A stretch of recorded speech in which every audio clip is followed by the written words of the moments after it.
Talking Memphis Wrestling with Randy Hales is now streaming live on Fun Media at fun927.com and is always on Facebook, YouTube, X, Twitch, and at tv5wrestling.com. Talking Memphis Wrestling with Randy Hales and special guests.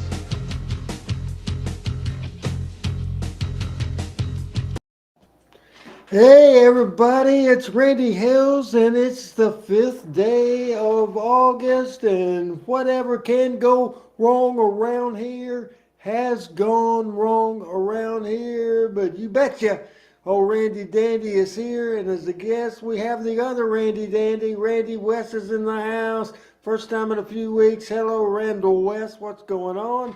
PJ is here, Calvin here, Todd's here. Let's see who else. We have Greg here, and we have Thomas here, and everybody's ready for Talking Memphis Wrestling. Hey, I was sitting here and ready for Adam to open the show, and then he was kicked off. He is on a work trip, so he's in a hotel, and he went away, and then he came back, but I got us going. I don't think I messed it up too much. I'm rocking my Johnny Cash shirt. What about that? Ben is saying fire up, and by God, it's ORH that you're talking about. It's Randy Hales. I'm wearing a Johnny Cash t-shirt, and you're damn straight. You better believe it. It's open the roof and let it rain. That's the hurricanes. They're giving them hell all over Jonesboro, Arkansas, northeast Arkansas, the 5th largest city in the state of Arkansas, where the Randy Hales story began. From Twitch, it's Richard Hood. Ben is here, and I think he's from Maine. PJ is from Thailand. Randy West is from Hendersonville, Tennessee. Todd, I forget. Thomas is from West Tennessee. Calvin, Drew is in somewhere in Mississippi. Now, Todd says, best match ever in Memphis. I love to hear y'all's opinion. Well, right now, the only opinion you're going to get is me. I've always said the June 6th, 1983, Bill Dundee against Jerry Lawler first loser leave town match. I think historical wise, you have to say two more. You can say from the 50s, Spudney Monroe and Billy Ricks, and also the Hair versus Hair, the first sellout at the Mid-South Coliseum in Memphis, Tennessee. You have to say the fabulous one himself, Jackie Fargo against Big Al Green. He's from the hills of Tennessee. Bo James is here watching, thinking RH here by himself is going to be embarrassing himself. Bo James doesn't have confidence in me. Bo James does not think, does not think that RH can do this show and be entertaining for what it's going to be today, an hour and a half. Now, Michael St. John will be here in just a few minutes. There's no doubt about that. He will be here, and hopefully he will show up because he's having a little technical problems. Rusty, I'm not sure of. He's on vacation. He thought he would slip in, but he's not here yet. Chris has a work emergency, and Pat is having an internet deal. So let me look at Todd's question again. Best mask gimmick ever in Memphis? I think certainly the most successful tag team mask deal in Memphis was the Interns, for sure. Thomas is saying hello to PJ. I'm waiting to get some help here. Man, I've got to deal with, and I don't know if Adam's going to be able to help me out with this because I asked in the production meeting before and did not get a answer. I want to take a second out of here to do something I normally don't do. And for the next couple of minutes, I'm going to talk personal. I'm going to do some personal business. Get some personal business out of the way. Now, I'll be honest, and I probably hadn't told this story on TV. I was a baby, born on December the 10th, 1961.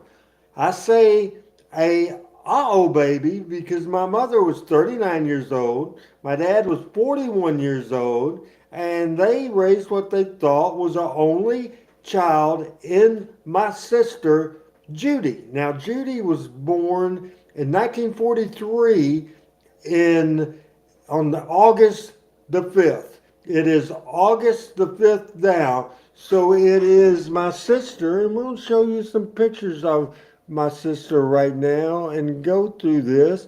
You know, I was lucky. Even though I did, quote, quote, have a sister, it was almost like I had a second set of parents. Now, my parents, older and financially stable, and they did all that sort of thing and was great. And they were fantastic parents, fantastic.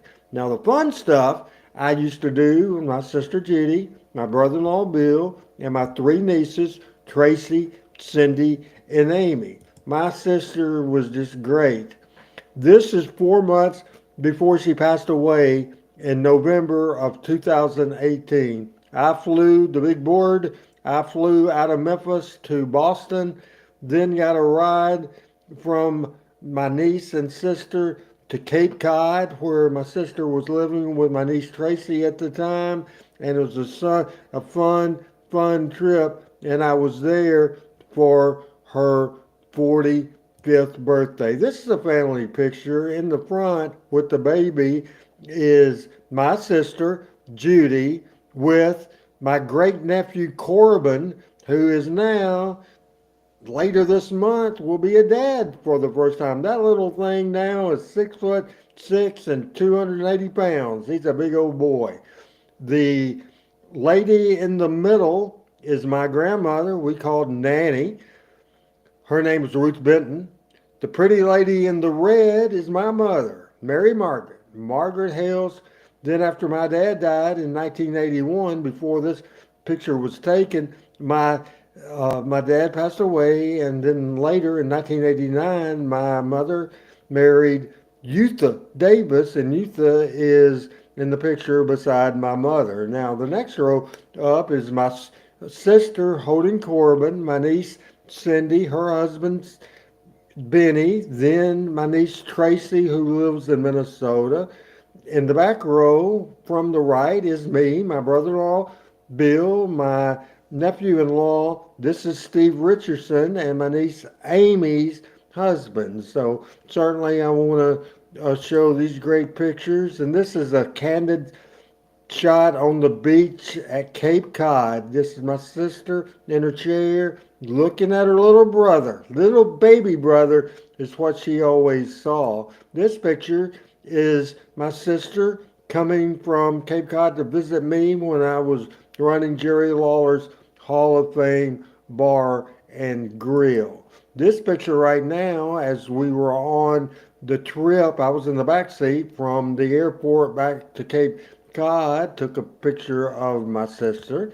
This picture is a one of the last pictures I have of my sister. This picture is at my sister's funeral Thanksgiving weekend of 2018. Far left is my second cousin Steve, his brother Mike, then me, and then their dad and my second cousin Max Hales. Max, I talked to today, his wife of 64 years old, Shirley Hales, passed away yesterday. So I will be a pallbearer at that funeral coming up just in a couple of days on Saturday. My sister loved to chop. So I got her in the car and I took her shopping when I was in Cape Cod. We drove about an hour to go shopping, and there is that picture as well. We are still waiting for panel members to come on, and we have not had any luck at all getting anybody in. Tony Bonham is in the house. Says it's time for some fish, bud. Waiting on you. As Todd Alexander says, Lawler had great mass monsters. Freddie Jason, didn't Tommy Gilbert play Freddie? Yes, he did. The Nightmares, American Eagles, Assassins, and many more. I guess you can tell I don't care too much about that subject or mass people. As Frank Seaton says hello to me. Hello, Frank. Calvin. Stephen Harris says Kamala has the best mask. We have a lot of people watching this program today. Bo says, oh, I know you can be entertaining for 90 minutes. Waylon says he says, hey, he started back to school today, and I am happy to know that. Happy also that Angela is in the house watching this program right now, as is Ahmad Rashad Jones is with us, and we appreciate that very much as well. I thought I heard that somebody had joined the show, and I guess it's Adam rejoining the show right now. We're off and running. We're talking Memphis Wrestling. Now, Adam sent me a video of a situation. This will be an opening of TV from August the 3rd, 1996. August the 3rd of 1996, that it was a Randy Hills TV show that I absolutely, for sure, without a doubt, don't remember. We're going to watch a little bit of that, and we're going to watch it right now.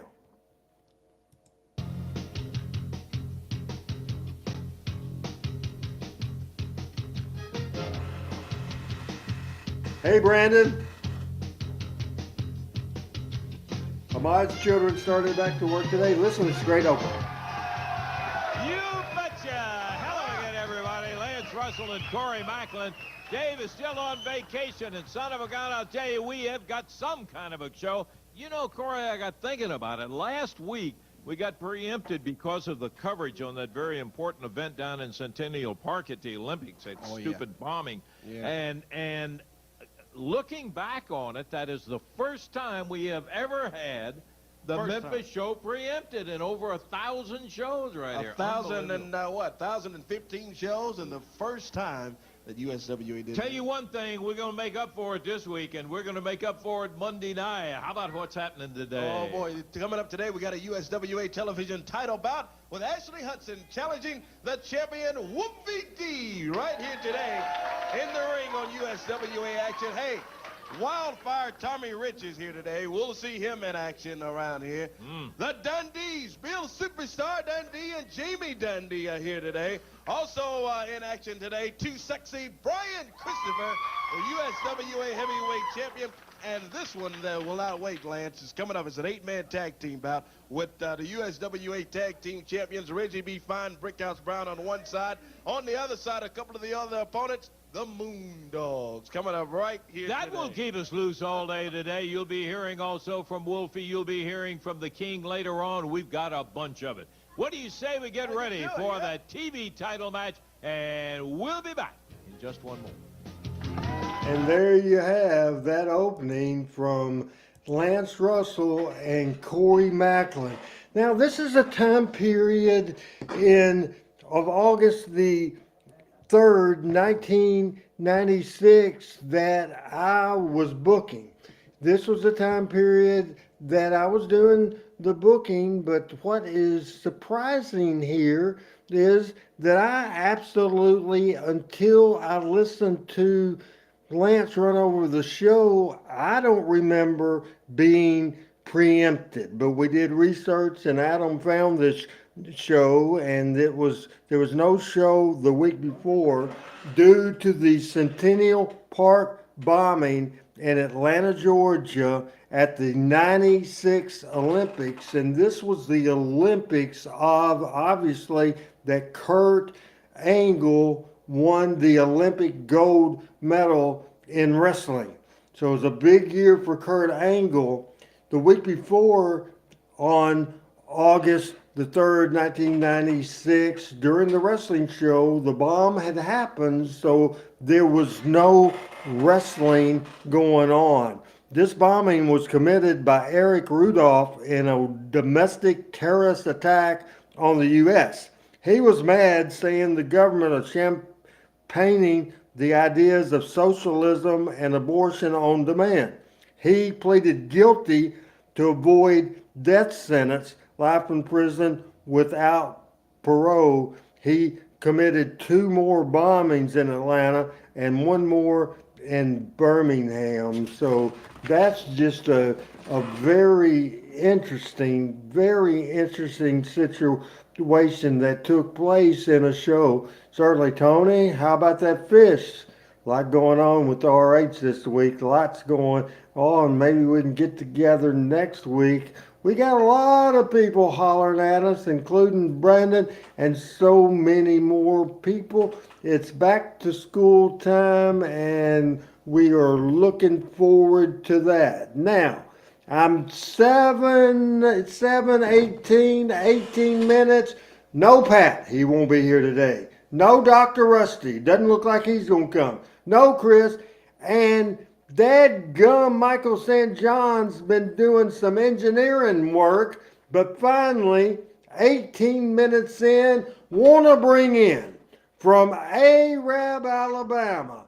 He is going to be entertaining. He's going to be fired up. He's going to get me the chance to not talk for a minute, because I've been talking for 18 minutes just wondering who's going to show up, wondering if I was going to have to carry this show by myself. I started strong. I got a little stuttering and stammering and that sort of thing. But now that I see Michael St. John, the Broadcast Radio Hall of Famer, the Memphis Wrestling Hall of Famer, he is here. He's going to talk now. And did you fix that engineering problem up? Are we good to go? Thank God to see you. Betcha. And I want to thank Kenny, who is actually Melanie's cousin. I call him my co-brother-in-law, but he's magical when it comes to fixing everything. And it was a switch that I have several, this is a studio, so there's quite a bit of equipment here that runs off the internet. So I had Kenny, I had to replace the switch, and I thought he left it in here. But anyway, had to make a run about 4 o'clock to Staples in Guntersville, got a new switch, plugged it in. And finally, we had to remap some IP or whatever. So he did that, and now it works. We tested it before we went on the air. So I should be strong the rest of the time, and the internet's looking good. So thank goodness for that. Is it first take time for you? It's probably ninth take time. Yeah, it was. Michael said, John, will you do your first take, please? I'm a big fan from when I worked in Connecticut of the New York Post. And I used to get the New York Post at home in Connecticut at our condo over on the Farmington River in beautiful Canton, Connecticut. And I'd ride the bus to work every morning because I did the morning shows. I'd get on the bus at 5 minutes to 5 with the New York Post in hand. Well, now I get the New York Post on my iPad. But I found this today earlier, and I marked it because I wanted to bring it up on the show. And hopefully you have not addressed this, but this is on page, I believe this is 26 of today's New York Post, and I'm going to read it verbatim. It says, "Women brawl at WWE event. A wild hair-pulling brawl broke out among female fans in the bleachers at WWE SummerSlam in New Jersey. The chaos erupted on night 2 of the highly anticipated event at MetLife Stadium Sunday, with at least 6 wrestling fans involved in the ringside free-for-all, which was captured on a now viral video." I haven't seen the video, by the way. "The fight was brought to an end after multiple security guards donning orange shirts punched the brawlers and put a stop to the violence." That's a good way to stop a violent crowd, right, Randy? You just punch them out. Punch them in the face. Punch them in the face. Does that Absolutely. not sound like wrestling security to you? And you know what? I think it's pretty cool because you don't see that too much anymore. Man, before you didn't see a lot of fights amongst the fans. That used to see the fans mad. That era's gone. That is gone. The fans used to get mad and try to come in, make the save on the baby face. That doesn't happen anymore. Didn't Seth Rollins get speared, they said, by a fan at an event a couple of weeks ago, or was that a work? No, it wasn't a work. That did happen.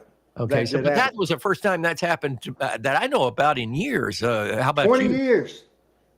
20 years. It's absolutely crazy, even though the business is exposed now, and even though there's a lot more crazies in the world now than there ever was back in our day, right? Absolutely. I mean, every day you pick up the New York Post and there's a a guy goes into Montana with a 6-shooter and kills 4 people the other night in a bar for absolutely no reason. It is crazy. But I just found it interesting, and it made the New York Post that the wrestling fans, and I'm wondering, being it was fans and it was in a brawl, I wonder if it had anything to do with the wrestling match at all, or did somebody spill somebody's beer on somebody's girlfriend, or somebody make some wild remark to somebody else and it just started a melee. But it was all women. And that was the strange part about it. Because when was the last time you were at an event for wrestling where women were brawling? I mean, I've seen... Never. Yeah, Never. Exactly. I've seen people come at Harley race with a knife. I've seen people jump into the ring, but it's always a guy. But this is SummerSlam, and this is 6 women getting into a free fall. I just found that to be very unique to our business.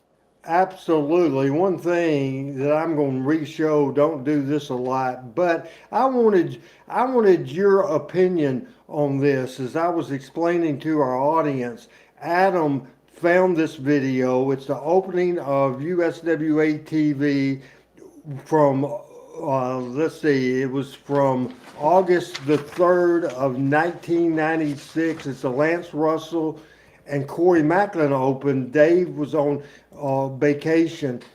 Being in the Georgia area is not too far from you and Atlanta and this sort of thing. I want you to tell me what you remember of this situation, and I first have to find the video, and we're going to find it now, and we'll get out of it at the point that we can.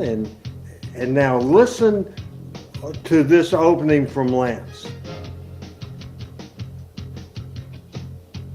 August 3rd, 96.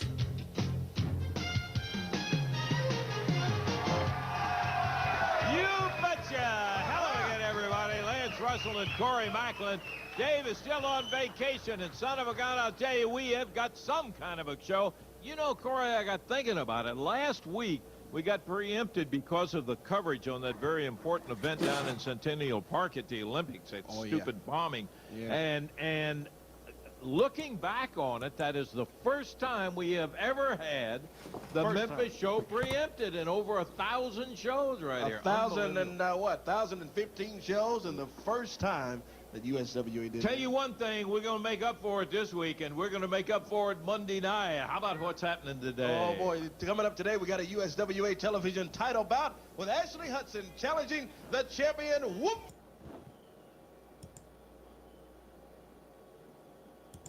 All right. That's Lance Russell opening, and Michael, believe it or not, it was a Randy Hales TV show the week before also, and I don't remember that particular time. The show was canceled, preempted the very week before that because of the Atlanta bombings. What do you remember about the 1996 Olympic bombings in Atlanta at Centennial Park? And before you say that, Kevin says, Mr. Hales, by any chance, would you remember a woman by the name of Mama Carol Freeman? I remember a Carol Springfield in Tupelo, Mississippi, we call Mama, but I don't remember Carol Freeman. I'm sorry about that for sure. Michael, taking you back. First of all, do you remember? I remember being preempted in the middle of the show, starting late, the whole show being preempted. I never remember that. And certainly I want you to speak to that, any memories you have of that, and obviously memories of that 1996 bombing. That was before the world really got crazy.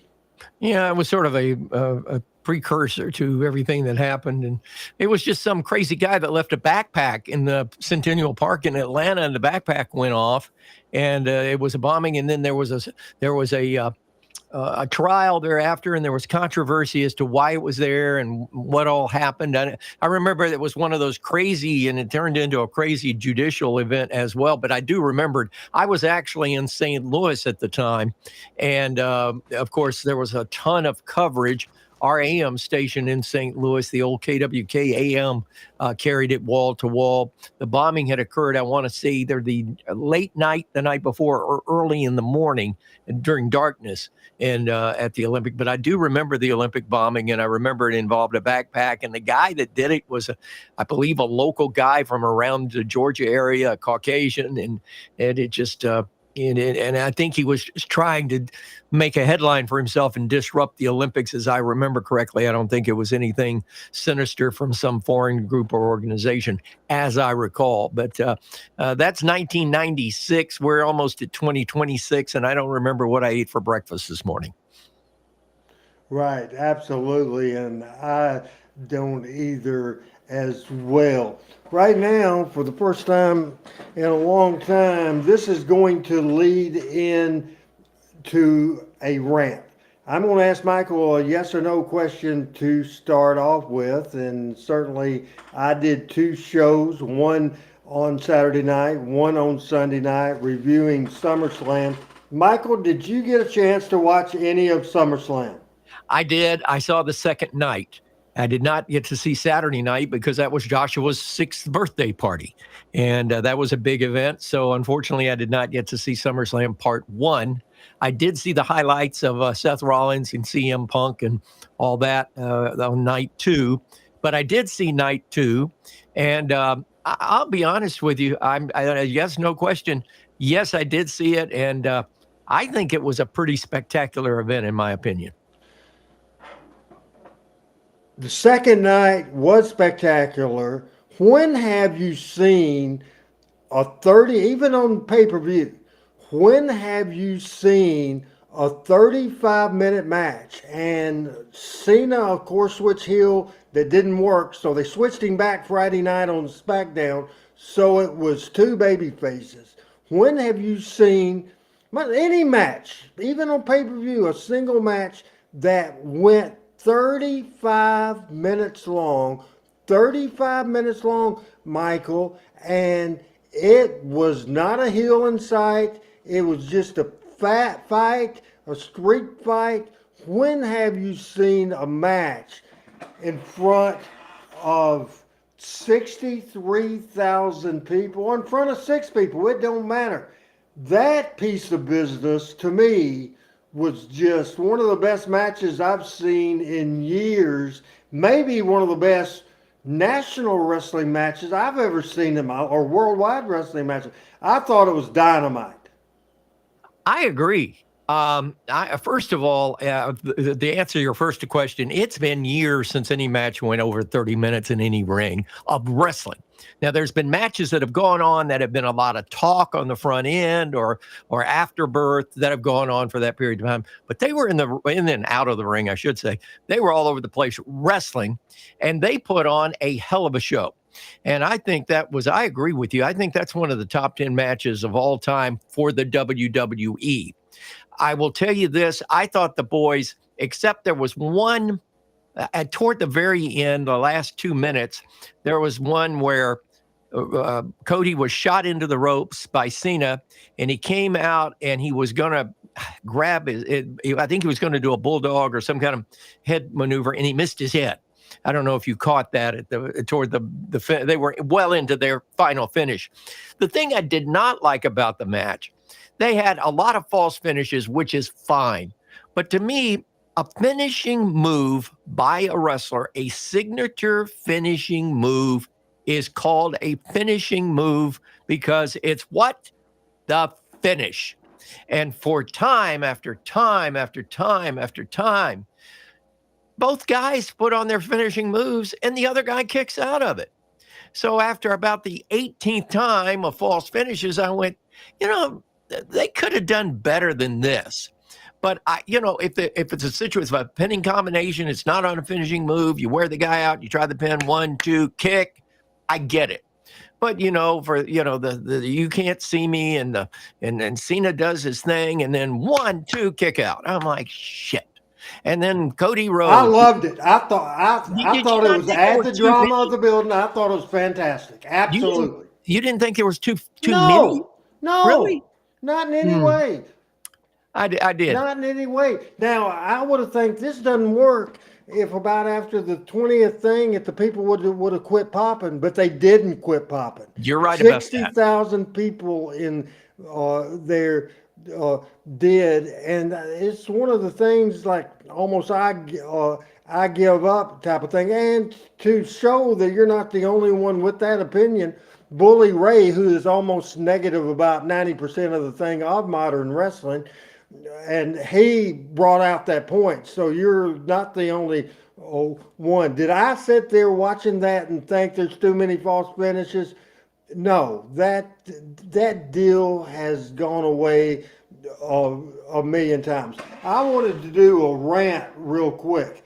113,000 people watched a 2-day SummerSlam, and the first night I thought was a good show. The second night I thought it was a great show. I know you said you didn't watch the show, but this is what's going to turn into a rant. And this, to me, there's more, folks, the people watching this show, I'm not talking to you because you're not the typical people that I'm fixing to cuss right now on this show, because you guys have some sense going on about wrestling and you're old school fans and all that. This pissed me off because I was watching 24/7, listening to 24/7, and a caller came in. Now, the best match of the Saturday night show was Punk against Gunther. Punk against Gunther, and I thought it was a tremendous match. I thought it was the second best match of the 2 nights. I think Cody and Cena was the best. I think CM Punk and Gunther. It was more a wrestling match, that sort of thing. What made me hot, this guy called in, did a radio call. That's the thing. The fans call in and do the thing. And people, when they get the terminology, and I'll give you a terminology, I guarantee you in the 70s, when you in the dressing room, you didn't ever hear, not one single time, this phrase. Anyway, they had a hell of a match. It was a wrestling match. They used wrestling holds. What name does it say on the freaking marquee? Michael, what's that? What's the name on the marquee? Wrestling. Wrestling.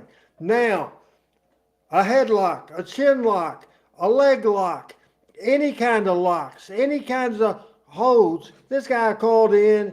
He didn't like this match.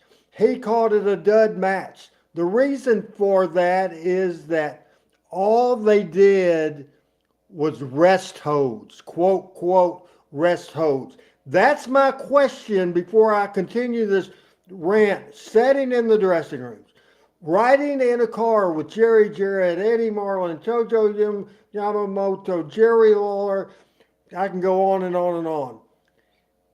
Being in the dressing room with hundreds or not thousands of wrestlers. When did you ever hear a wrestler say, now, right at this point, we're going to do a rest hold? When have you heard that in your freaking life? I didn't hear that until wokeism took over in the wrestling business. And it got crazy after that. It was never mentioned. There was no such term. That's a woke term that the current generation came up with because they're used to all these flying trapeze acts and circus acts that other wrestling promotions use. And if they like that, that's fine. But the fact of the matter is I never heard the word rest hold, actually, Randy, until it was brought up on this show several months ago. You know, it just drives me crazy, and it's the thing business. And Bo was talking about the false finish. He said, Michael, it's what the people are educated to now, and I agree with that. And I think probably Michael would agree to that too. And certainly, Michael, we all have the right to like. You have whatever you like or don't like, you have every right. However, these woke people, and you described them great, saying rest holds and didn't like a match because they used rest holds when the name on the marquee is wrestling and it's a wrestling show. And I think you would argue, just like I would argue, and Bo James would argue, there's not enough wrestling holds being used in a wrestling match. That's the gripe I have, Michael. I agree with you, Randy. That's a great, great point. And I'm going to say something else. I have Netflix now because my wife wanted Netflix to watch a show on Western and horses and whatever. There's some show that she's watching. And we have Netflix. And last night, or actually night before last, I had Joshua. And I said, let's watch WWE. Let's watch SummerSlam. He was all about it. We watched 2.5 hours of SummerSlam together on the couch. And the thing that got me too, the last night they come back with the Raw after WrestleMania or after SummerSlam. And I said, okay, I'm out here doing some work. I'll put it on. I've got a new monitor here that I can streaming video on. So I put it on the monitor here. I'm doing my work. The first wrestling match on Monday Night Raw was 31 minutes into the show. You could have done a half-hour damn sitcom there.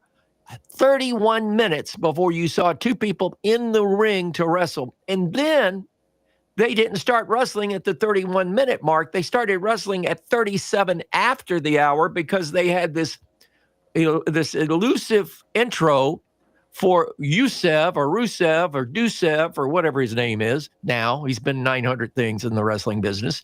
And then they went to a commercial and came back with the same kind of package on the intro for Sheamus. I'm like, what the? Anyway, there wasn't any wrestling at least until almost 40 minutes into the show. If it says wrestling on the marquee, by gosh, you better wrestle. Our marquee says fun. If we're not having fun on the radio station, don't you think I don't burn some butts at the radio station? We're there to have fun. Even in the worst of days, we're there to have fun. It says fun on the marquee. It says wrestling on the marquee. By God, let's have wrestling. And that's a pet peeve of mine also. It really is. When we both like promos, we both do. We don't like 30 minutes opening promos in any stretch of the imagination. And one of the better promos I've ever seen in my life is the Jackie Fargo promo where he introduced the Fabulous One, and they could have made that a minute that he talked about himself, and then he talked about the Fabulous Ones, and then he got off on Hart. You stink, Jimmy Hart. You stink. You stink.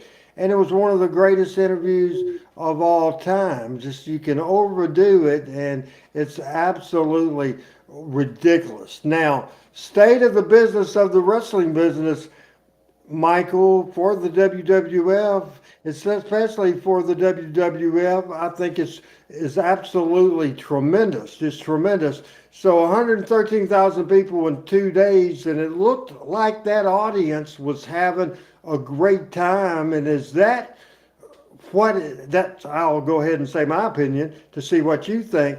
WrestleMania and SummerSlam, because they've already announced next year's WrestleMania two-nighter. Next year in Minneapolis, SummerSlam is the big two events, SummerSlam and WrestleMania. Is that the direction they're going in? Are they going two-night SummerSlams and two-night WrestleManias from this point forward through history, or until they can't sell the tickets anymore? What do you think?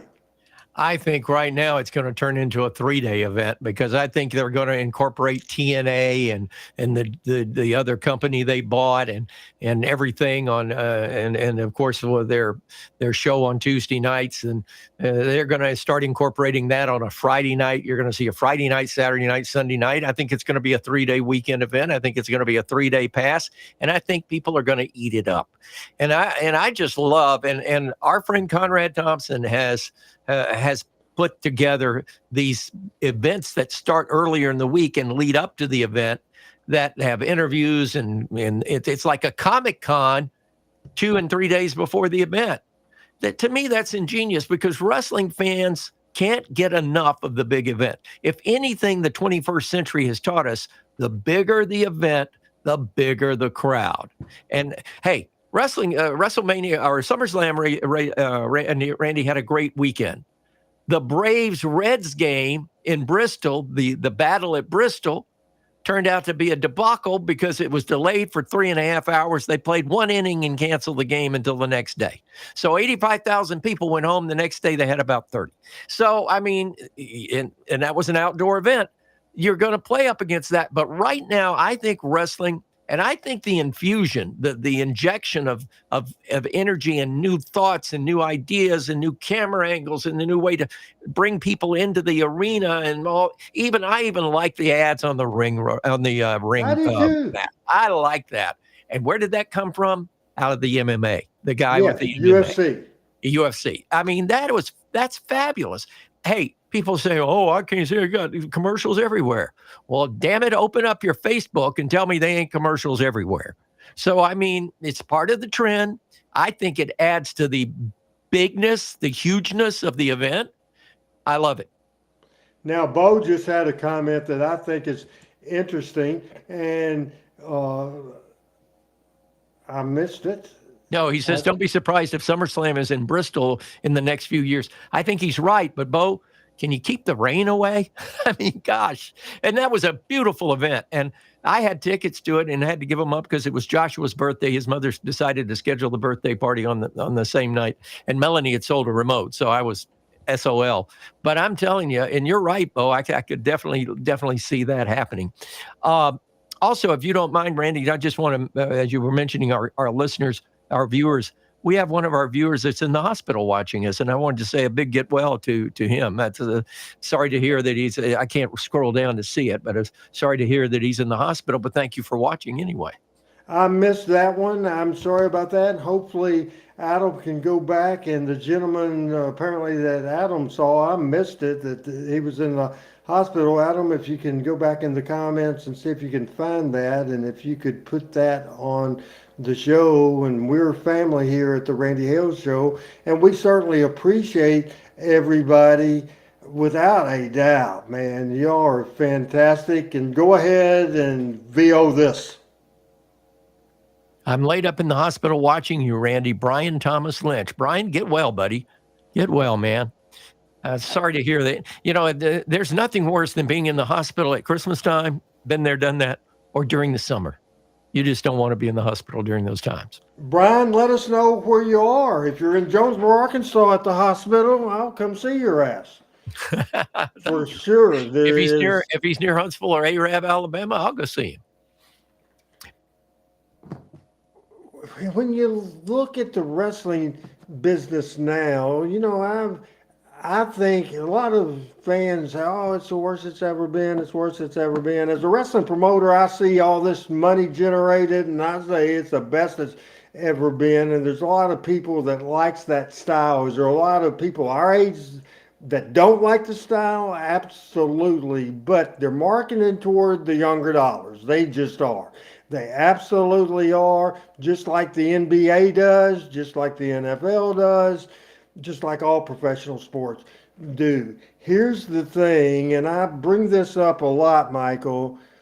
The fans being smartened up, and shows like ours, and we're not as right in your face with it as some people. We leave some of the toothpaste in the tube. However, I get mad at the fans, just like I got mad at that fan by saying rest holds, and it gets mad. You hear all these talks, and they'll call in. They're not mad at Seth Rollins for pulling a trick on the babyface, for being a scumbag. They're not mad at him for doing that. They're not mad at him at all. They're mad at Triple H and the head of creative for writing that. That's what they're mad at. And to me, the beauty of this business, do you think it is? You think it is? Do you know it is? No, you don't know, because you never heard anybody say it was. And by watching it, you can't tell because it looks real. The business has changed. The matches have changed. The fans have changed. And I get mad at that type of smart fan big time, because they don't have a clue. I mean, they have a right to like what they want to like, but man, they're so off course, Michael. It is not even funny. You know, I think we've come to a time in this business. For some reason, I'm not hearing. There we go. Cat stepping on something. I think we've come to a time in this business. I think we've come to a time in society where, number one, the two things of the generation that's coming into power now, when I say power, the people that are buying the pay-per-views, the people that are spending $1,000 a ticket to go to a wrestling event, that kind of thing, those kind of people want two things. There's two things that make them up. Number one, they have no patience. So therefore, a program where Jackie Fargo and Tojo Yamamoto in 1969 wrestled the main event for 52 consecutive weekends, for 52 consecutive weeks on Friday night at the Patton Street Armory in Huntsville, Alabama, promoted by Nick Goulas and Roy Welch. And it was a different angle and a different gimmick every week. And people packed the place for a solid year. It was the best year of business in the history of Huntsville wrestling. You couldn't do that today. Oh no. People aren't gonna sit around for that. So that's number one. The second thing I think is characteristic of the society that's coming into power today is, number one, they hate to swerve. They hate to be swerved. They hate to think this is the way it's going to be, and by God, it ain't that way. They despise that. If it doesn't go their way, the problem is you, not them. And that, to me, is a complete reversal of how you and I were raised in society. Absolutely, there's no doubt. I'm Randy Hills. He's Michael St. John. This is the 5th day of August, and I showed pictures earlier in the show, Michael. You weren't here. August the 5th, 1943 was the day my sister, Judy K. Hales, was born. And so in heaven, this is my sister's birthday. So happy birthday to you. Happy birthday to you. Happy birthday, dear Judy. Happy birthday to you. And so Adam is producing today from somewhere in Georgia. He is not home, but just a couple of pictures I want to put in. In 2018, around August, on my sister's 75th birthday, this was her last birthday, I flew from Memphis, and that's a pretty cool picture. How about that? And my sister. I love that. That is somewhere in Florida, right? That is Cape Cod, Massachusetts. Cape Cod. Hell, That's where I she never was. knew you went to Cape Cod. I love Yeah, Cape Cod. It's my beautiful. niece Tracy lives there still, and my sister, Wow. after her husband died, moved there the last 4 years of her life. And there's Judy there. This is an old family picture with my mother and stepdad, my grandmother, my sister and brother-in-law, my three nieces and their spouses. So that's a great picture as well. I like this picture at the Cape Cod beach because this is her in her chair, and she couldn't walk by this point. I'd walk toward the beach, and there's her looking at me. Isn't that a neat picture? I love that. That tells a lot right there. That's beautiful. Beautiful. This Now, is when was she in Cape Cod? What town did she live in? Did she live in Provincetown? Do you remember? Is there a Barnesville or Barnesville?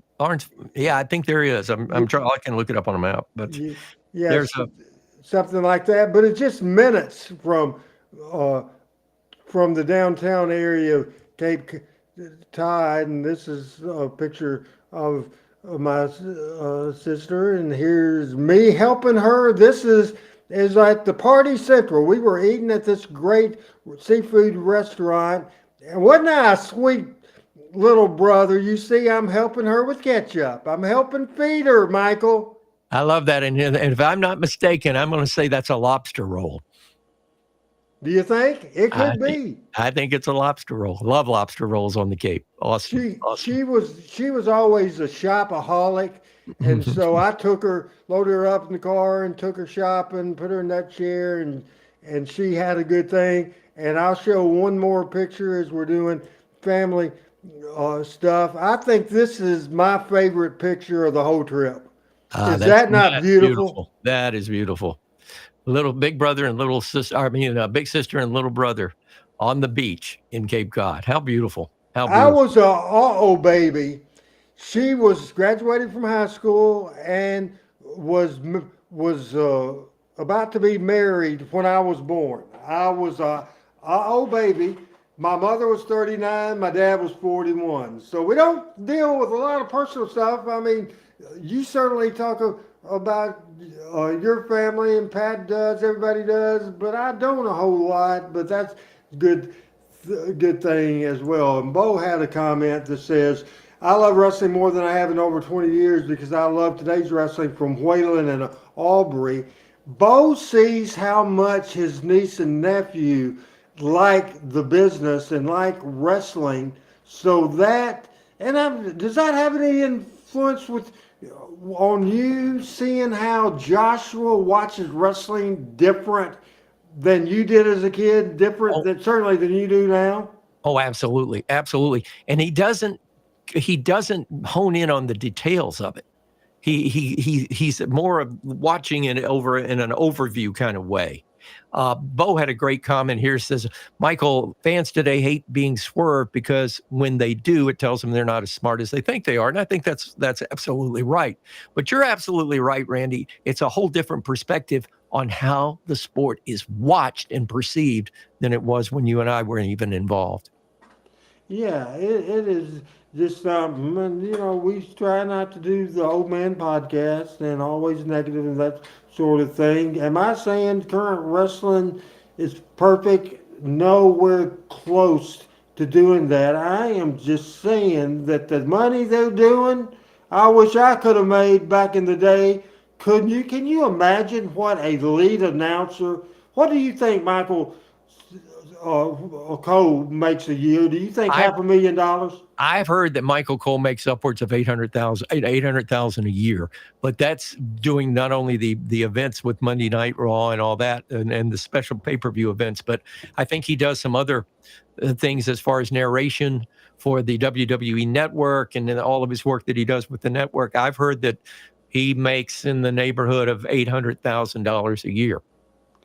I made in the neighborhood of $225 a week with Jerry Jarrett. And I was real happy with that money. I was real happy. And that was going to Dallas. So, I mean, that was really good money. Yeah, absolutely. Adam, let me know on comments if you can, and I'm not sure if Adam is still Randy, around. before we get off of the SummerSlam thing, may I make another observation? Yes. I think the wrestling that the way they are using women's wrestling today is really elevating the status of women, not only in the world of wrestling, in the sport of wrestling, but in other sports as well. And I think when they left off the diva and, let's hire a stripper and put her in tights and put her in the ring and see what she can do, and got more athletically involved with the women's wrestling, I think women's wrestling today is at a higher plateau than it's ever been. And I think it's aided things like the WNBA. Hey, somebody told me the other day, the hottest sport in America today for people viewers, is not wrestling, is not baseball, is not the NFL, is not college football. Not the NBA. It's the WNBA. I hear that it's the hottest thing. I lived in programmed radio in Hartford, by God, Connecticut for a year. And I watch Connecticut news for a lot because I have a good friend that used to be here in Huntsville that's an anchor up there now. And in fact, he did the feature on me when I went into the Hall of Fame down here and when I went into your Hall of Fame. But anyway, the biggest news story right now in Connecticut, and this tops everything. This tops anything national, anything to do with the economy, is the Connecticut Sun of the WNBA has been sold to a group out of Boston who are going to move the Connecticut Sun from the Mohegan Sun Casino in Connecticut to Boston. Oh, my goodness. That state is exploding. I mean, their heads are exploding because the only other major league anything they ever had was when I lived up there, the New England Whalers, the Hartford Whalers hockey team, up the year after I left, up and moved to Carolina to become the Carolina Hurricanes. And they lost their mind over that. Well, they're going absolutely batshit crazy over the fact that the WNBA team is leaving Connecticut. But I'm hearing, and all my buddies that are in sports radio are telling me the hottest sport today, and this is August before college football gets underway, today is the WNBA. Now, what does that tell you? That is unbelievable, and I think that's great for women. That's great for women in wrestling. I think it's just super. We have a question for Michael, and Michael will let you read the question. This is Shane Odom with the question here. Okay, it says, Michael, I was watching some old Billy Travis matches, and I know he had his problems, but do you think he would have lived? If he would have lived, he would have been a superstar today. I think so. If he could have controlled himself in his personal issues, I'll tell you the wrestler that he reminds me of today is AJ Styles. Right. I think there's a lot of AJ Styles that's Billy Travis from back in the day. And AJ Styles now is up on near 50 or right at 50 years old, maybe a little over. And he has finally, reached that level of recognition by the fans and by his peers. And I absolutely agree. I think Billy Joe Travis did a great promo. And I think if anything, you go back and you watch his promos and then his punch, he had a punch that I thought was equivalent to a Bobby Eaton or Jerry Lawler. His punches looked like they were knocking the living bejesus out of somebody. And I agree. I do, Shane. I do think that Billy Joe would have been a superstar today. And Adam was talking as what you were saying. He's saying that uppercut was just fantastic from Billy Travis. I'm Randy Hills. He's Michael St. John. We are 1 hour into the show. Now, I have Uber ride in the morning. I have to be up at 3:30 in the morning to go to Memphis. And just a heads up, normally we try to get a 2-hour show. We're going to be out of here at 8:30. 8:30 Central Standard Time. Is that okay with you, Michael?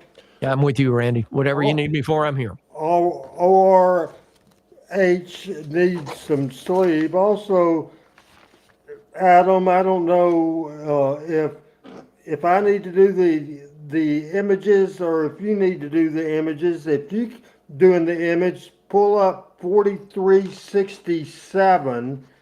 4367, if you could. I'm not getting any comment, except for that one comment that he said about Billy Travis. There he goes. How about this? Do you think Mr. Goulas is outsized? Yeah, I remember when this picture was taken. That is actually in that's in Nick's office on 8th Avenue when that was taken. And I remember, and I think it was either this trip, it may have been the trip after this, when Andre came to town. His plane got there late from New York, and I had to go pick him up because at that time, and Mr. Nick's Lincoln was in the shop, and I had a Crown Victoria. I had a car that all the police had. I had that big Crown Vic, and I had to go pick Andre up at the Nashville airport. And bless his heart, he leaned my front passenger seat all the way back as far as it can go.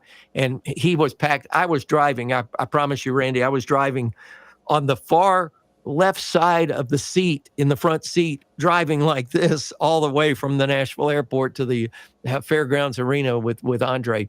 But he was a big, big man. I've got one of my favorite pictures of my son, Christopher, of all times, is Christopher is 3 years old, and Andre is holding, Mr. Nick is standing next to him. It's a color picture. I'll have to grab it out of here one of these days and show it to you guys. And Andre is holding Chris, and Chris looks like he's this big. Great picture. Great picture. Cool picture. Next picture, Adam. The Fabulous Fargos. How about that one? Wow. Golly, look how young they were then. That's Jackie and Don, correct? Yeah, Jackie and Donnie, yes. This was probably in the late 50s and probably in New York. Bo James could probably tell us. Great picture. Yeah, it is, absolutely. Hum along if you can't see them.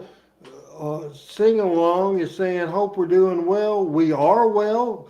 Glad you're watching on YouTube. Glad you're watching here. And that was just a cool picture. And now here is Michael on the spot. Michael sent John on the spot with that very next picture that's beside the picture of Jackie and Don. If you would put that one up there, please. And now you might have read the notes. If you read the notes, you'll know. That's the Fabulous Jackie Fargo. Who is the referee? Oh, my God. He refereed all the time for us. Oh, my goodness. Not really. Well, he was here in Huntsville quite a bit. I know that. Pat Rose would know. Pat's online with us right now. That's a shot later, and I would say that's a mid-70s shot, is it not, Randy? Think Walking Tall. Think the movie Walking Tall. Buford Pusser? That is referee Buford Pusser. It is? Yes, sir. Okay, well, you got me because he looked like the referee that refereed in Huntsville and Nashville for years. Buford Pusser was born in 1937. He was a sheriff in West Tennessee. That's it. Thank you, Pat. Tommy Sloan. But that's Buford Pusser. I'll be darned. He looks like Tommy Sloan. It does, but unless that was mislabeled on the Nick Goulas Memorial website, and that's what it said.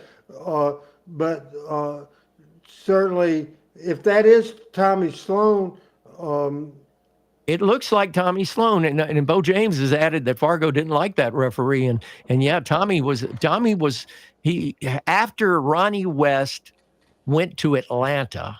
I think Tommy Sloan became the number one ref for Nick throughout this part of the territory.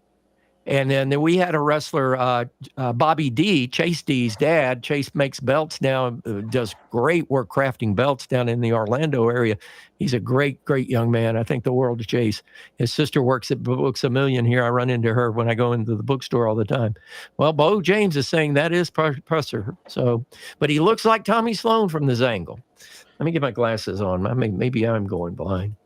Now, he still looks like Tommy Sloan. So go ahead and explain Buford Pusser and the Walking Tall movie, and certainly he was a professional wrestler in the beginning. He did referees a lot in West Tennessee for sure, and Eddie Marlin used to talk about it all the time.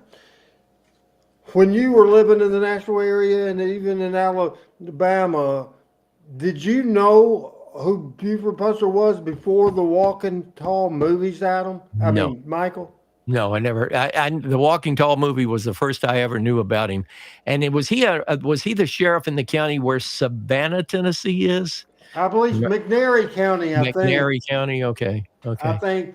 So they say he was a crooked sheriff. That's what they say. They also say he said he was run over by a drunk driver, but some people think he was murdered. I just thought that was just very, very interesting, interesting deal. I really did. I thought just very, very interesting as well. And I am looking at these pictures because there's two. Adam, if you would find 4383. 4383, if you could find that for us. Well, I guess I told you the wrong number. That's not it. Just a second. That's still a great picture.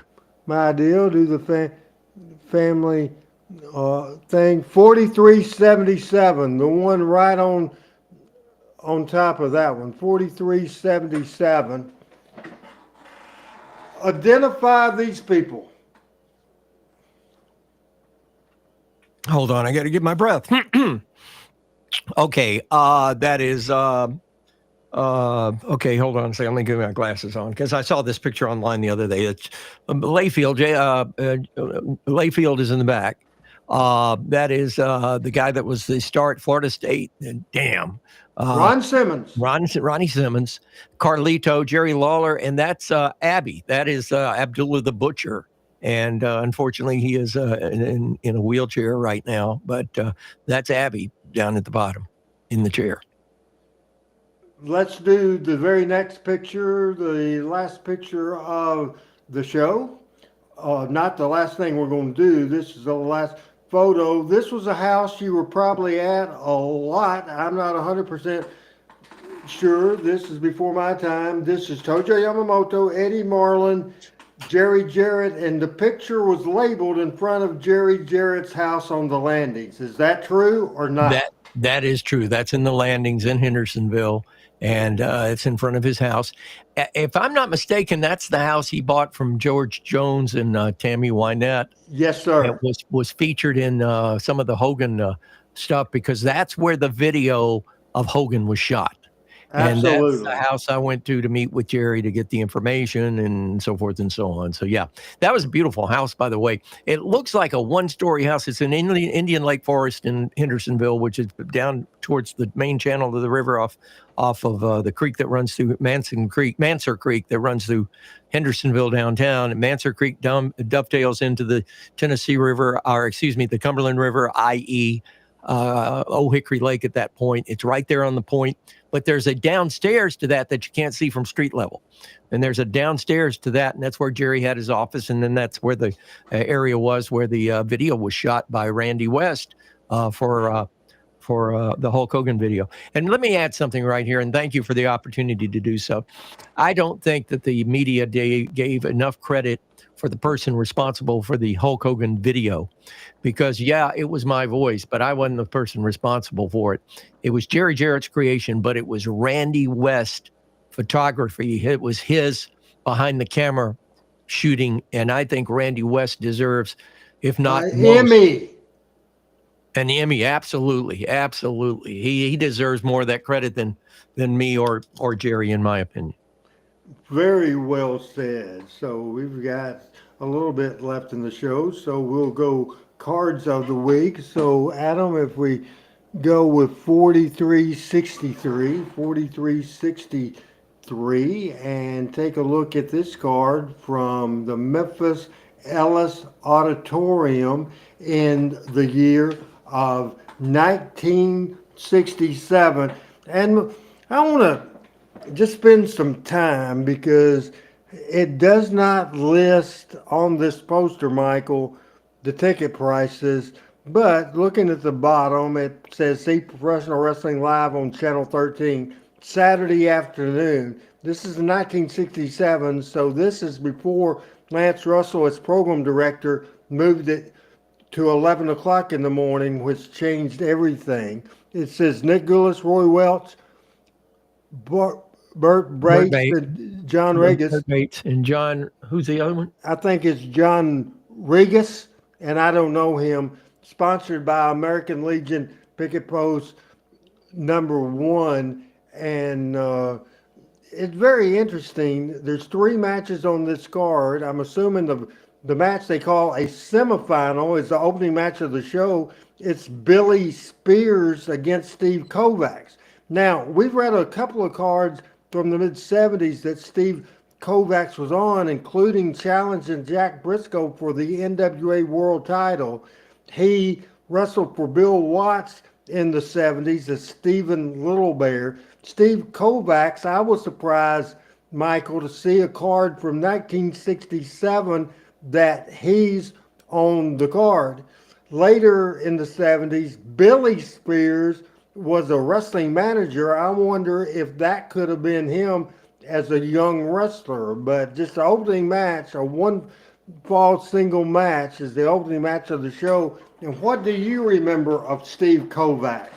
Well, he came to the territory in the 60s, and I remember seeing him live here in Huntsville.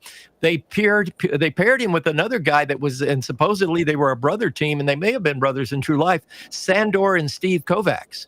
And I remember him being I remember Nick Goulas talking about them as a Canadian tag team, or a great Canadian tag team when they brought him here. But it was Sandor and Steve Kovacs, and they were a tag team. Billy Spears, I think that is the Billy Spears. I'm wondering if on this poster they only listed 3 matches, but there may have been other matches on the card that just didn't make the poster, because the semifinal to me is not the first match of the evening. It's also interesting that the NWA World Heavyweight Championship match doesn't get top billing, with Gene Kiniski, who was also Canadian, by the way, and a match against Don Green. And then, of course, the main event, the Blue Infernos with Oki Yamaha, and I'm not sure who that is, against Herb Welch, Jackie Fargo, and Corsica Joe. And I can't read this. It's best 2 out of 3 falls, 1 hour time limit, I think, on that. But that shows you what a tag team region, or what a tag team territory the Memphis, Nashville area was. It was tag team driven, because your number one, your main event, your number one draw is the tag team, the 6-man, whereas your world heavyweight champion, who's only in the area for 1 week out of the year, Kiniski, gets second billing with Don Green. 2 out of 3 fall match for the 6-man, 2 out of 3 fall match for the World Heavyweight Championship. And I'm with you that a semifinal, I understand, even though semifinal, you think that's the next to last match, but not with a double main event. So I'm with you with the same semifinal. They have to be opening matches, but would you agree the matches that drew the money mainly are for sure, the bigger part of it is the last 2 matches, but then they put the Billy Spears match and the Steve Kovacs. But I thought that was a very interesting card.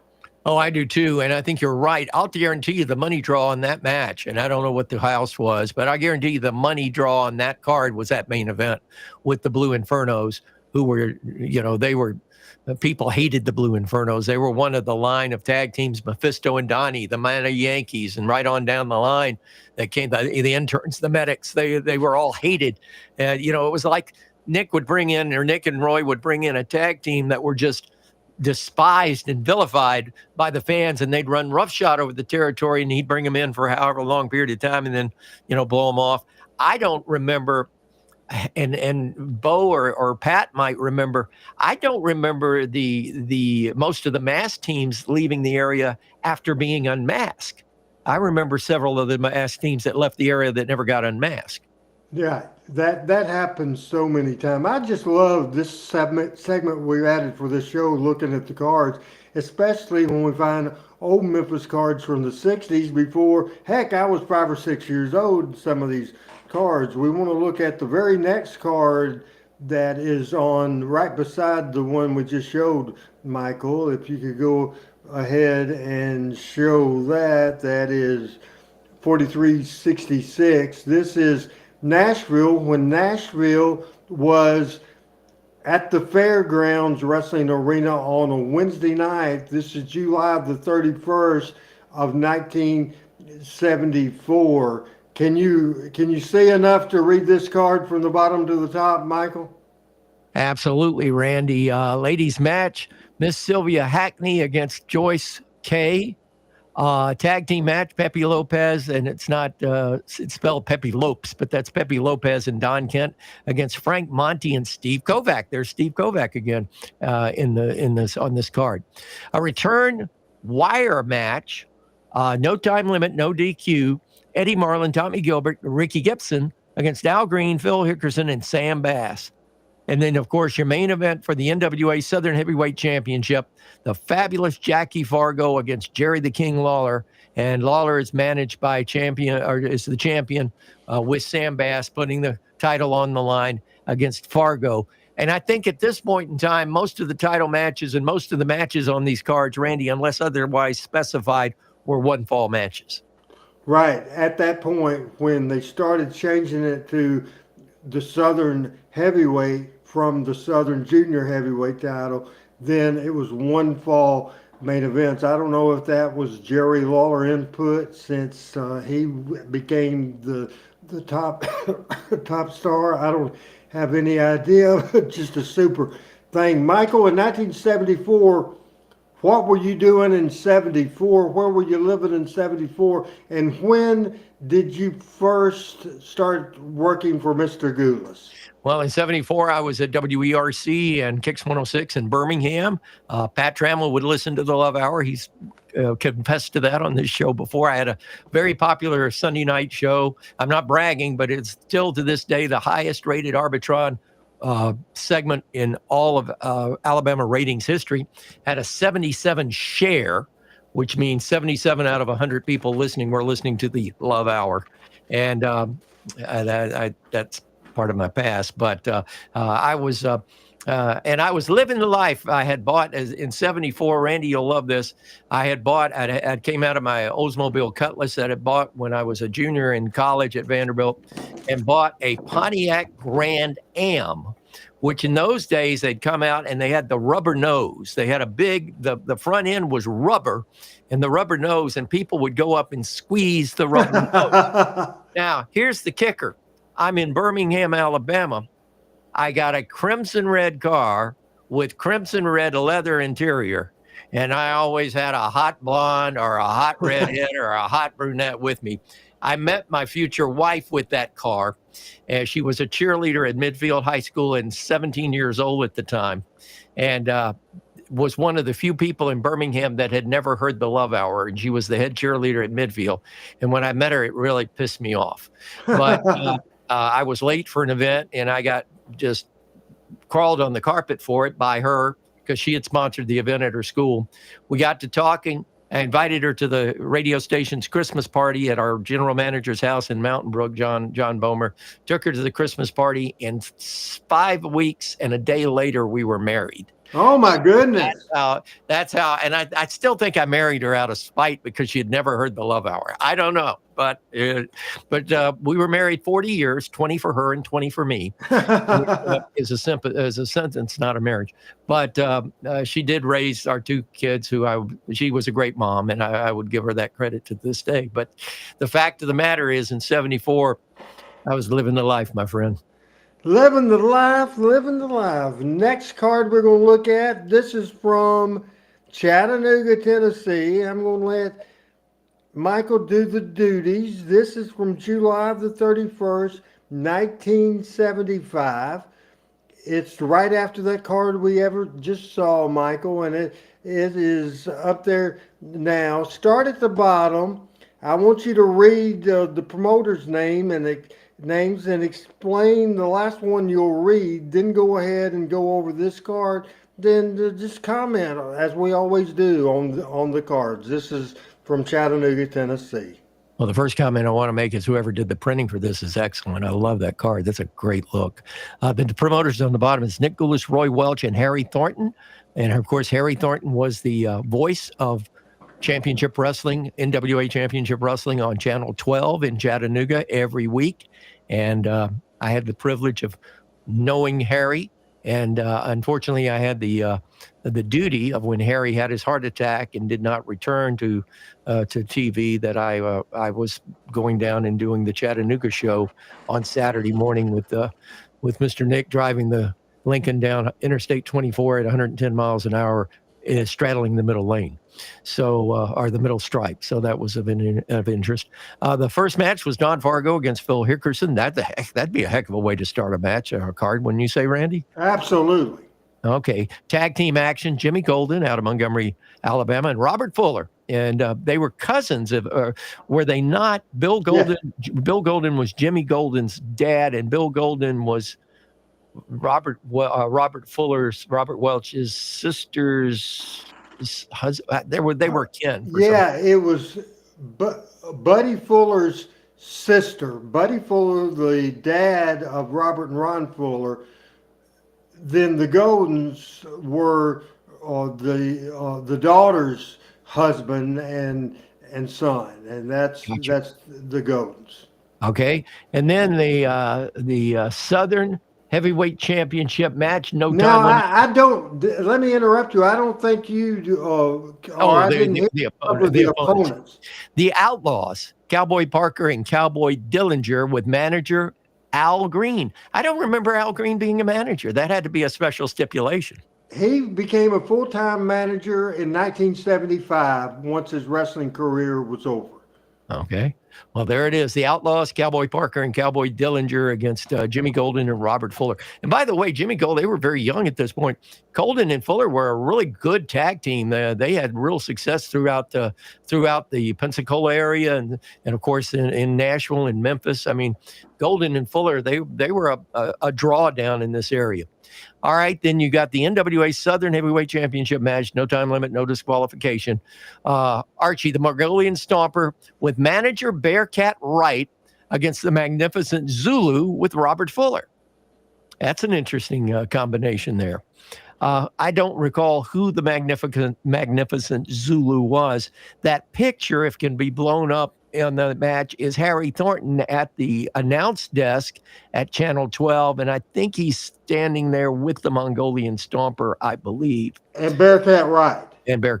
Yes. Absolutely. Zulu was a big old muscle-bound guy that couldn't work a lick, but he drew big money in Memphis. I don't know about Chattanooga, but I thought that was a very interesting match, as is the main event, Michael. Indeed. And of course, at this time in history, Nick Gulas, Roy Welch had the Memphis end of the territory as well, but Memphis was being built by Jerry Jarrett, correct, Randy?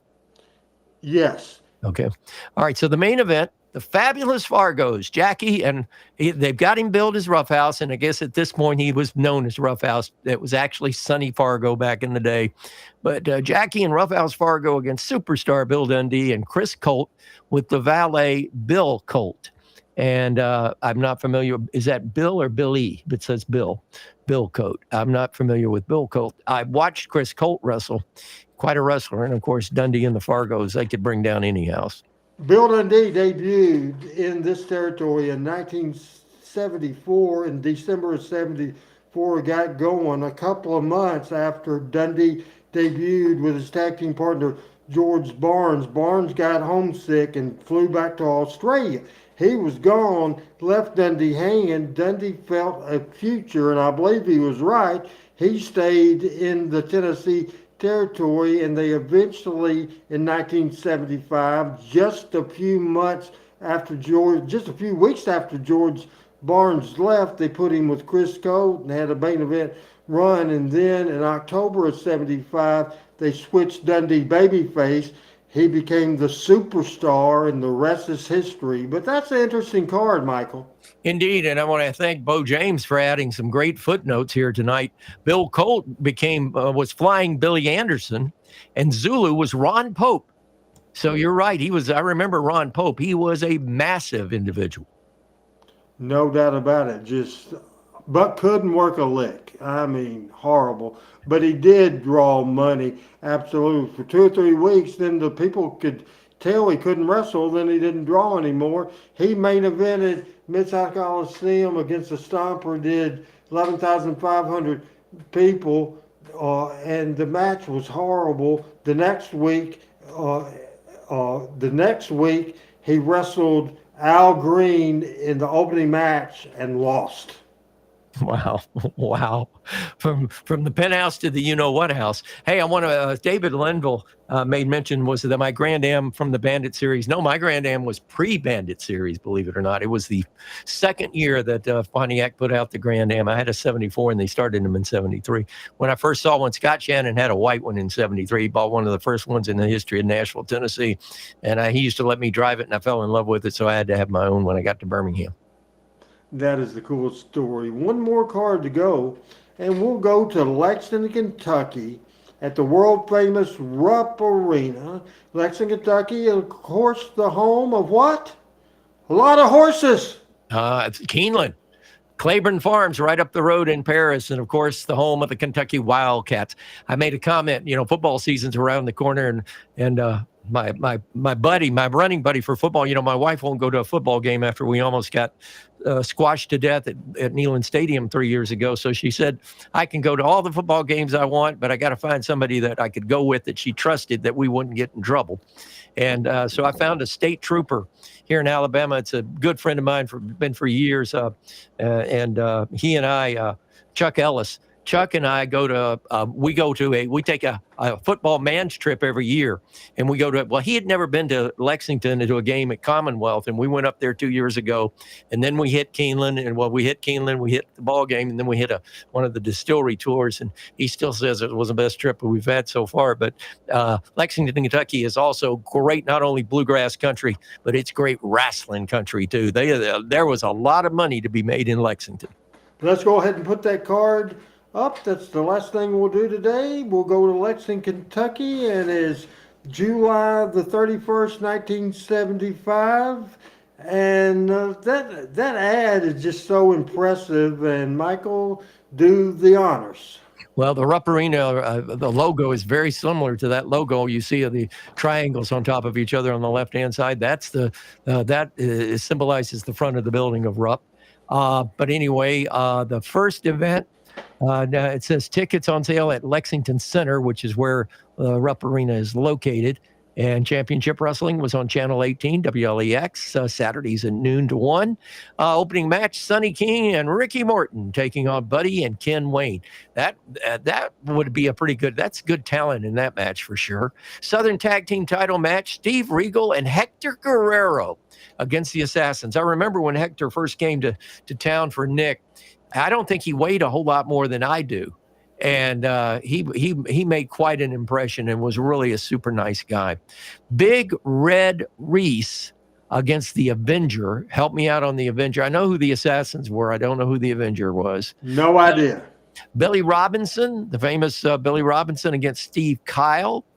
The handicap matched Andre the Giant in town again, and with Coco Beware against Ferris Latham and Sergeant Danny Davis. And of course, what with the blonde, but was that the original Blonde Bombers, if I'm not mistaken, right? Yes, sir.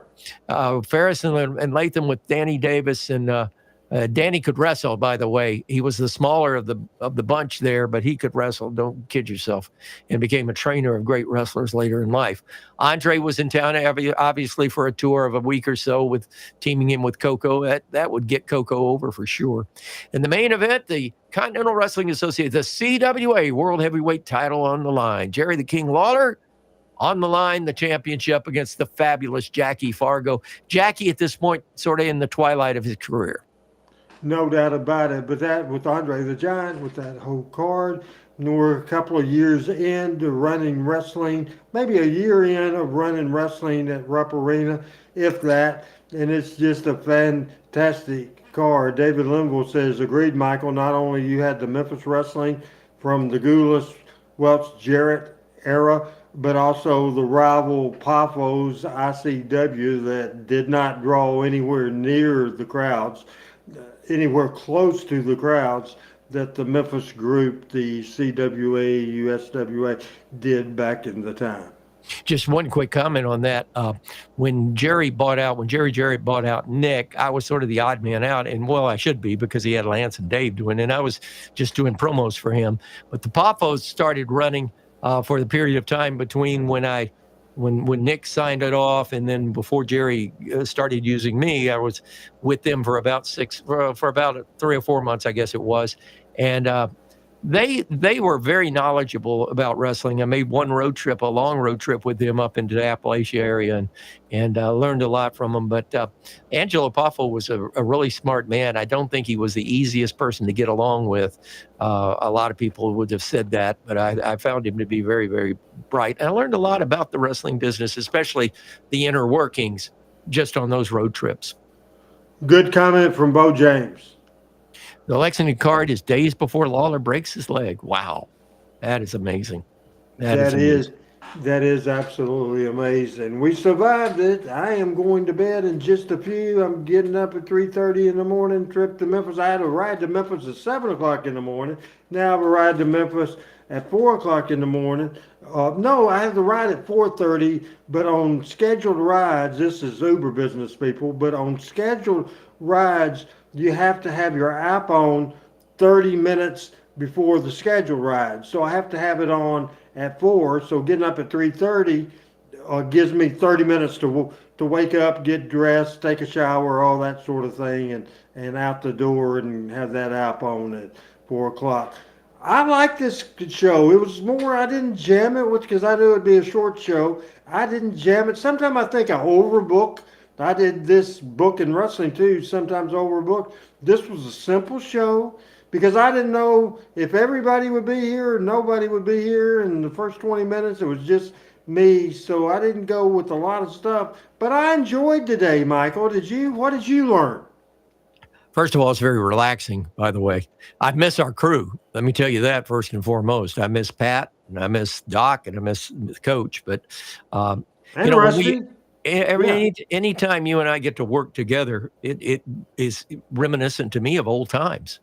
Because I know when you were booking, and the one thing I always, and folks, I'll say this about Randy, he is one of the most prepared people you will ever meet in life. He is prepared for everything.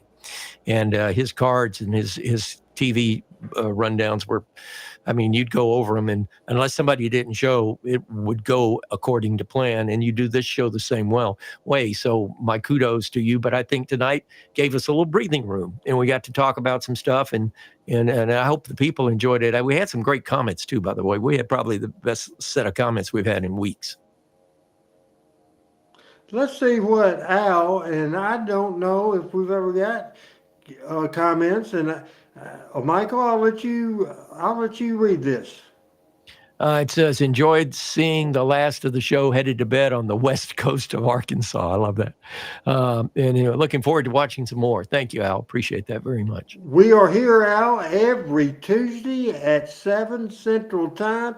It's Talking Memphis Wrestling, normally with Michael St. John, Pat Trammell, Assistant Superintendent, Southside School, Chris Ellis, and of course, Dr. Rusty Robinson, who's filing podcast from the road. He was in Eureka Springs, Arkansas a few days ago. He's in Iowa. This is a trip, he likes Bigfoot and ghosts and all that kind of stuff. So he's out there traveling all over the country. Michael, not my cup of tea, but he's looking for ghosts. If he finds some, please let us know where they are. That's for sure. But Randy, you did a great job. And again, thanks to our crew tonight. And Adam, as always, does a fabulous job. It's getting to be a very busy time for us with football coming. I will join you the next Tuesday night for sure. after that, the Tuesday nights, I'm going to have to set a role as to what my role is this year. I'll be on the road a lot on Tuesday interviewing coaches for our upcoming games of all 5 high schools that we've got.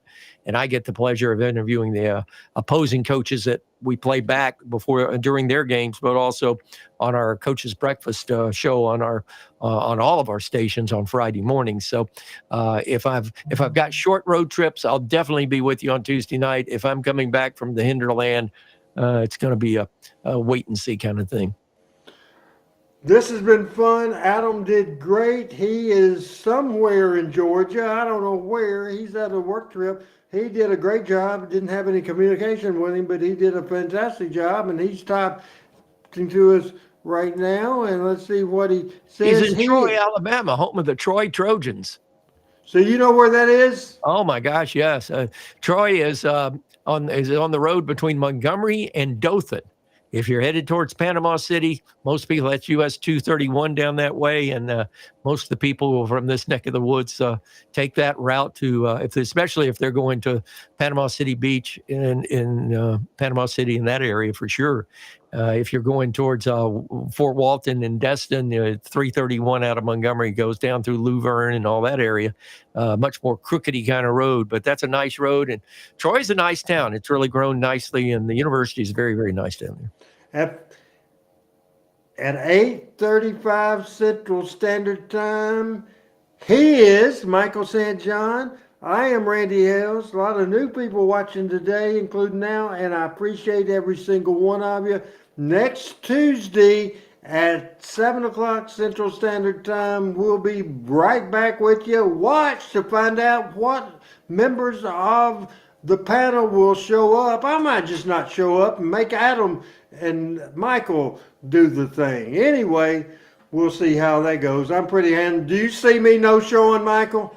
Never.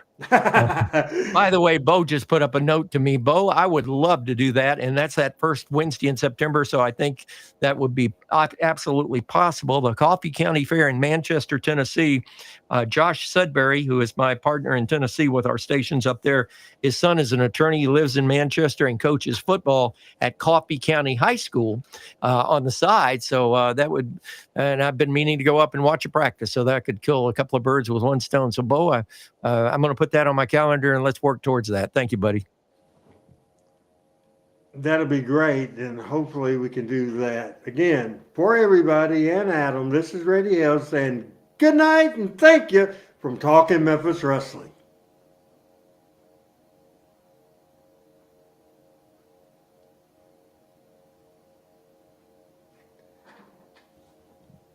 And you know what, Michael? All of a sudden, Adam is not around, and that means good ORH is going to have to real quick turn into the person producing this show for Michael St. John. Adam went bye-bye. I'm Randy Hales, and now we're going to roll the close. So long, everybody. I think I'm going to roll. Get your crayons, kids, and get this form from McDonald's so you can color the weather. Color it sunny, color it rainy, color any kind of weather. Then take it to McDonald's, and every day we'll pick one to show on the air. If we show your drawing, you'll get a prize. And there's a grand prize every month. This month.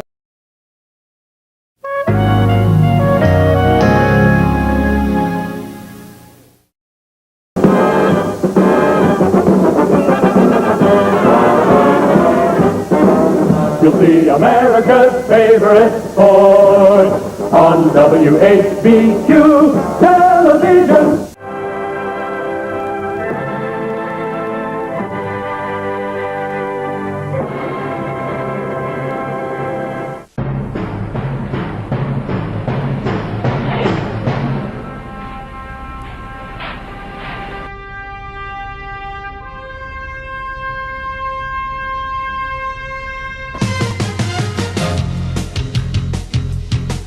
Talking Memphis Wrestling with Randy Hales and special guest